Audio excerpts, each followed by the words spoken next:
Hi there, I'm Paul Waller with the Fender Custom Shop. Just celebrated 21 years last week. I've been a Masterbuilder for 14. Unique and unusual.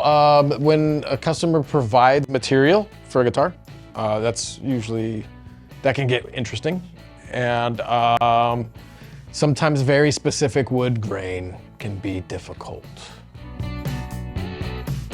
I always say keep it simple, because a lot of people will come in, if they have a blank check, sometimes artists will come in with the blank check. I call it the blank check, where they'll come in and they can pick whatever they want and they go nuts, and they always come back and say, I wish I would have just kept it vintage and simple. And that's why I say just keep it simple.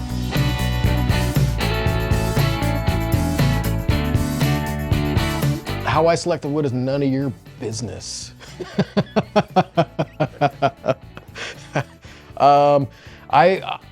When I talk about electric guitars, I think a lot of people get confused with acoustic guitars, archtop guitars, and electric guitars. And yeah, wood matters, but in tone pie, it's the tiny little sliver, to me, that wood matters. Because I've made guitars out of trash, cardboard, plastic, and the pickup seems to be doing a majority of the work. So I always say we were losing focus on what the pickup's doing. The pickup is the magical part of an electric guitar, and wood is secondary to the pickup. So I would say, yes, it matters, but not as much as most people emphasize. First guitar I built was a 4-string fretless bass because I didn't know how to do frets. I was in high school wood shop. Everyone was building bongs and clocks, and I wanted to build a guitar, and my teacher laughed at me, and I built a guitar.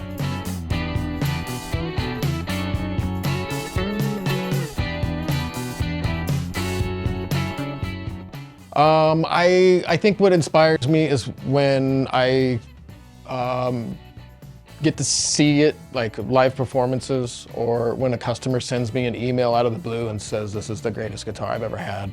Making #1 guitars for somebody is always a goal, and to feel like that I've made somebody's favorite guitar gives me a great deal of pride.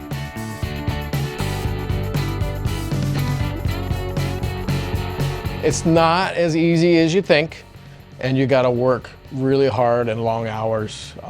It's not an 8-hour day, 5 days a week. You gotta dig in, and there's some times when you just can't go home, and there's sacrifices that have to be made sometimes.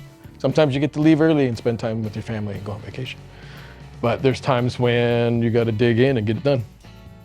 And you gotta wear a lot of hats. Oh my gosh, a lot of hats. From anywhere from just the building aspect to engineering, R&D, customer service. You're also kind of in sales, and then you're kind of sometimes people put cameras in your face, and you got to talk about the brand, know what you're talking about, and actually have all that knowledge base. So it's a lot of hats.